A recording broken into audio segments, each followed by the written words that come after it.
Hi, Doc Ann here. So let's talk about abortion. So the definition of abortion is it is the termination of a pregnancy, either spontaneous or induced, prior to fetal viability. That's less than 20 weeks age of gestation or less than 500 grams. And because of the negative connotation of the word abortion, we now prefer to use the term miscarriage or pregnancy loss. And we also have different types of spontaneous miscarriage. So we have threatened, inevitable, complete, incomplete, and the missed abortion.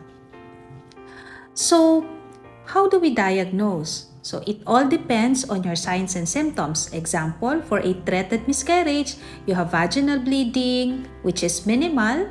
You may have tenderness in the abdomen, and the uterus is the same size as the age of gestation.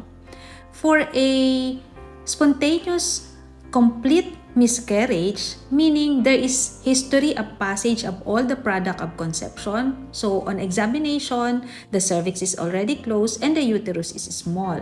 In case of an incomplete miscarriage, there is history of passage partially of the product of conception, the cervix is open, you have bleeding, and the uterus may or may not be compatible with the age of gestation.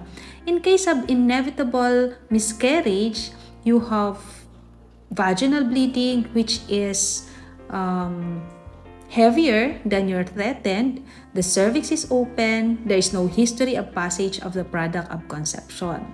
In case of missed abortion, it can only mean that number one, there is loss of a previously documented heartbeat by ultrasound, or there is no increase in the CRL or the crown rump length in 1 week's ultrasound, or there is a persistent empty sac in a pregnancy of less than 12 weeks.